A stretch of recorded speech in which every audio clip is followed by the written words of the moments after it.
Hi, dreamers. This episode is going to be a little bit different because I'm going to touch on a couple different things in regards to last weekend's episode.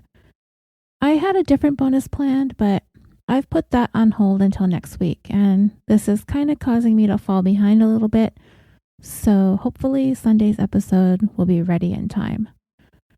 And I think it will be, but that's just a heads up, just in case. Okay, so this week, we talked about the death of Hugues de la Plaza, and I am, as always, absolutely pleased with the feedback I received from everyone, positive or otherwise. I had one listener in particular, and I did post about it in the Facebook group, point out that I was incorrect and outlandish in making the sweeping generalization that suicide by stabbing is rare. And moreover, that what I said was blatantly untrue. Reflecting back on what I said, I did say, quote, "Who stabs themselves to death," unquote. Well, that statement right there may not have been the best way to word what I wanted to get across, and it may have seemed insensitive, and for that, I extend my apologies. I do not want to in any way diminish the tragedy when somebody takes their own life. So with that, I'm going to quickly address some of the statements I made regarding suicide and stabbing. I was repeatedly asked what my sources were in regarding a variety of statements I made in the Hugues de la Plaza episode. So I'm going to go over some of those points right now. I said suicide by stabbing is rare. According to lostallhope.com, methods of suicide are broken down as follows. Suicide by firearms makes up 50.9% of all suicides. Suffocation/hanging, 24.8%. Poisoning, 16.6%. Fall, 2.3%. Cut/piercing, 1.8%. Other, 1.2%. Drowning, 1.1%. Transportation related, 0.4%. Fire/burning, 0.4%. Okay, so stabbing, which falls under the category of cut/piercing, is 1.8% of all suicides in the United States. And fire/burning is even more rare. So, I feel as though I was accurate in my assessment when I stated suicide by stabbing is rare. I think I even said that most of those are a cut to the wrist or to the throat, not so much as a stabbing like Hugues had suffered. So just to be thorough, I took a look at suicide statistics in the United Kingdom. Just for argument's sake, let's take a look at a country where firearms aren't available to the masses, as they are in the United States. According to the same website, lostallhope.com, suicide by hanging/suffocation makes up 51.7% of all suicides. Drug-related poisoning, 20.3%. Other/unspecified, 7.6%. Fall from a moving object, 4%. Drowning, 3.9%. Jumping from a high place, 3.5%. Sharp objects, 3.1%. Exposure to gases, 2.2%. Firearms, 1.8%. Smoke/fire/flames, 1.5%. Pesticides/chemicals, 0.3%. Crashing a motor vehicle, 0.2%. So again, while not the most uncommon in the United Kingdom, suicide by sharp object, not even necessarily a stabbing, makes up 3.1% of all suicides. I still find that to be a rare manner of suicide, not the rarest, but rare nonetheless. I did inject my opinions about murders as a result of a stabbing, just based on my own experiences and following crime stories. What this does is leave the forum up to you guys. to school me about what you've seen.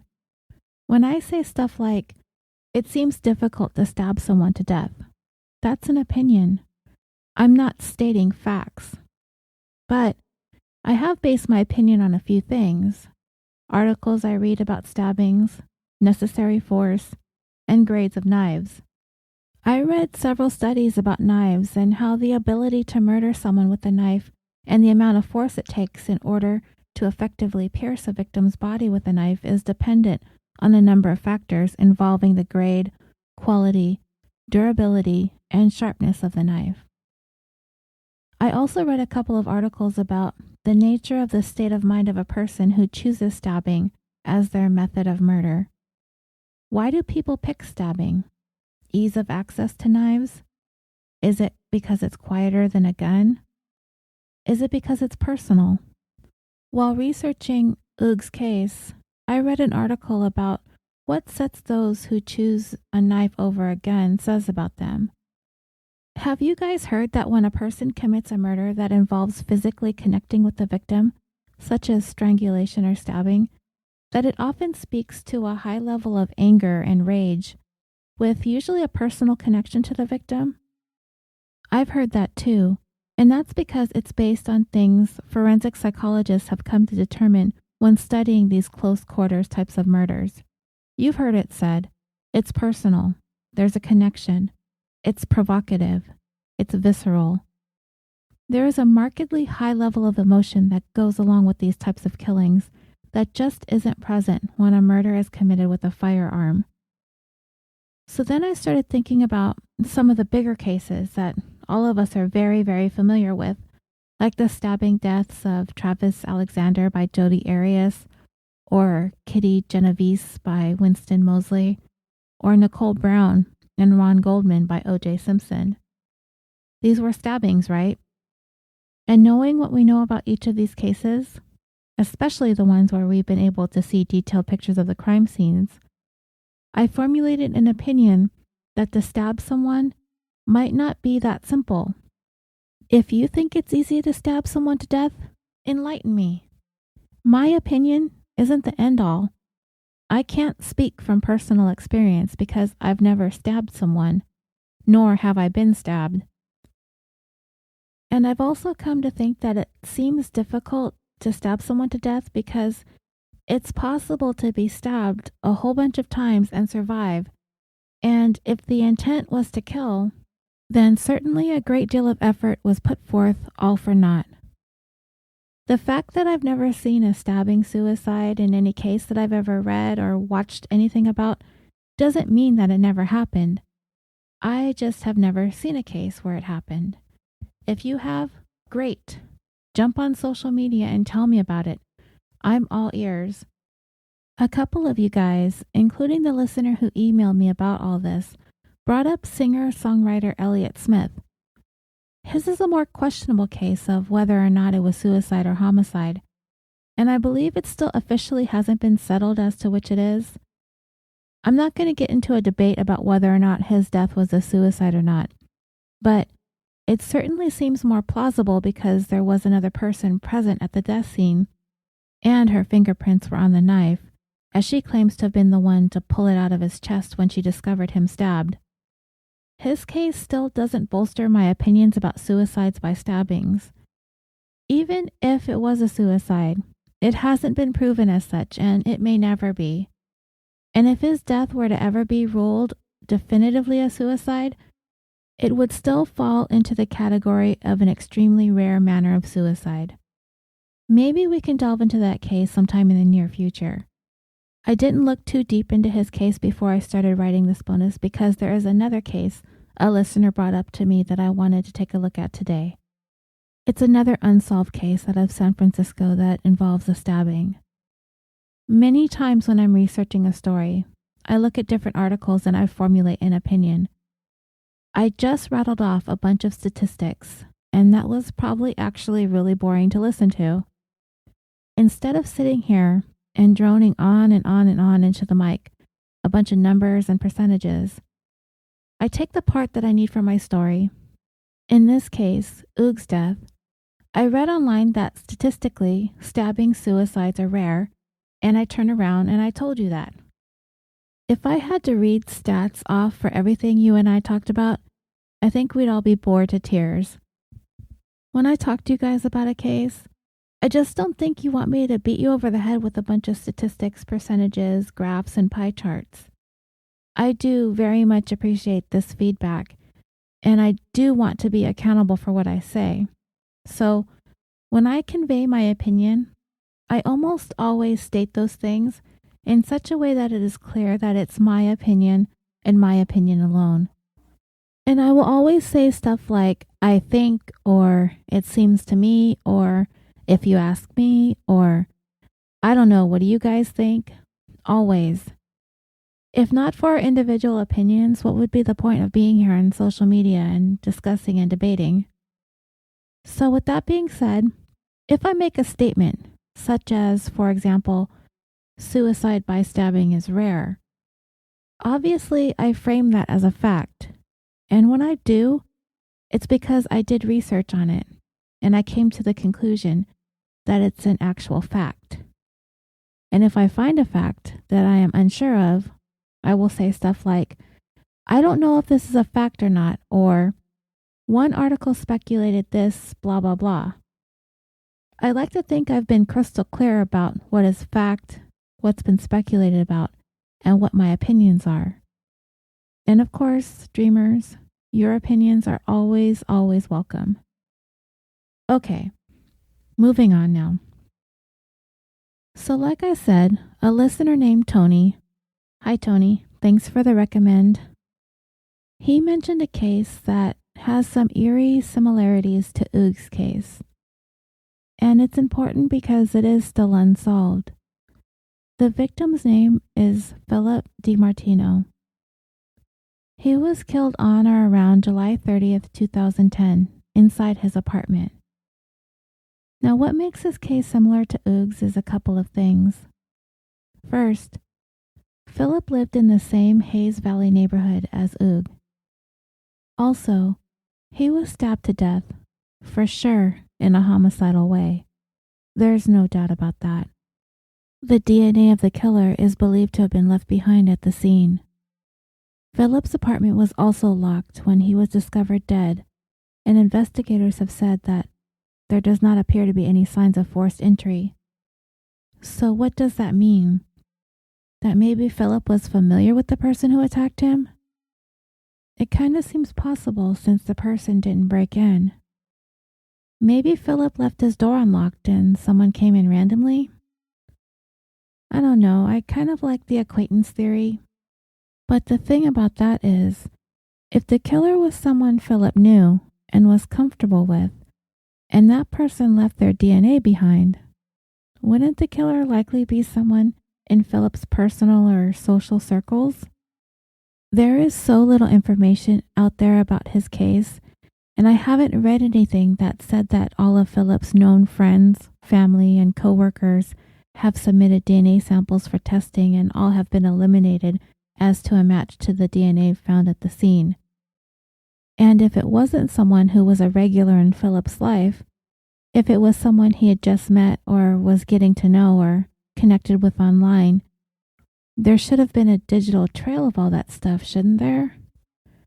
But again, there's no information out there as to the investigation into Philip's communications leading up to his murder. I have to say that I think this is why I often shy away from unsolved and open investigation cases like this, because there really isn't enough for me to talk about for an hour with you guys. Unless it's a case like Hugues and it's kind of unsolved, but police have kind of ruled the death a suicide. So the police department is finding that they need to openly speak to the media about their investigation so they can defend their findings. And even beyond that, there is a great deal of controversy surrounding Hugues' case, and family and friends are being outspoken about the case, and all the details are out there for everyone to see. Then I have lots to talk about. In Hugues' case, there was almost too much information to talk about. But for Philip, sadly, not so much. But I totally get it. They can't divulge too much. Things have to be kept close to the vest so they don't jeopardize their investigation. We've seen that happen. Things getting out into the media, mucking up a case. Oh, I have a good example. You guys remember Richard Ramirez, right? The serial killer from California, the other Night Stalker. Well, some of you may remember the time when the mayor of San Francisco, Dianne Feinstein, gave that infamous press conference when she addressed the citizens of San Francisco about the then unidentified serial killer. She said, quote, "This is a very serious situation. This killer goes into homes at night and kills at random. Somewhere in the Bay Area, someone is renting a room or an apartment or a home to this vicious killer. I'm hoping that people will look at this composite drawing," unquote. Then she proceeded to hold up the sketch of the suspect. Then she announced the mayor's office was offering up a $10,000 reward for information leading to the killer. But Dianne Feinstein didn't stop there. Much to the chagrin of the San Francisco Police Department, she started talking about how the ballistics used in the San Francisco crimes matched the ballistics to the gun used in 2 murders in Los Angeles. She then also brought up the brand and size of the shoe prints left at the crime scenes, a size 11.5 Avia brand sneakers. Are you cringing? I am too. I do every time I think about that press conference. One officer was reported to have said, "Well, there goes the gun into the bay." As it would turn out, that wasn't exactly what happened, but close. Ramirez was watching that press conference, and most of you can likely presume what he did. If you guess that he took a stroll out to the center of the Golden Gate Bridge and tossed those size 11.5 Avia sneakers right into the bay, you'd be right. He didn't toss the gun, though. Thanks, Dianne Feinstein, for showing everyone what not to do. So, sorry I sidetracked again, but that is a perfect example of why police won't divulge details. You can't tip the killers off to what you know. I'm looking at you, Senator. Okay, so back to Philip. He wasn't found until August 2nd, 2010, when his coworkers became worried when he failed to show up for work. There are several differences in Philip's case. Most glaringly is that he was stabbed inside his apartment, and he was stabbed 48 times in the back. Even though investigators have very little say about Philip's case because it's an ongoing investigation, they did reveal that they had that DNA evidence, but they weren't specific as to what the source of the DNA actually was, whether it's hair or skin or blood or otherwise. But investigators have said that it appears very likely that the killer was injured, possibly having a cut on the hand when committing the murder, but they wouldn't state much more than that they are continuing to follow up on all leads that come up. The mayor's office has offered up a $25,000 reward for information leading to the arrest and conviction of the killer, but so far, no one has come forward with any viable information. One detail that was divulged in the medical examiner's report in Philip's case is that there were a couple of notes found in Philip's living room that were written in Spanish, leading some to speculate that perhaps the suspect is Hispanic.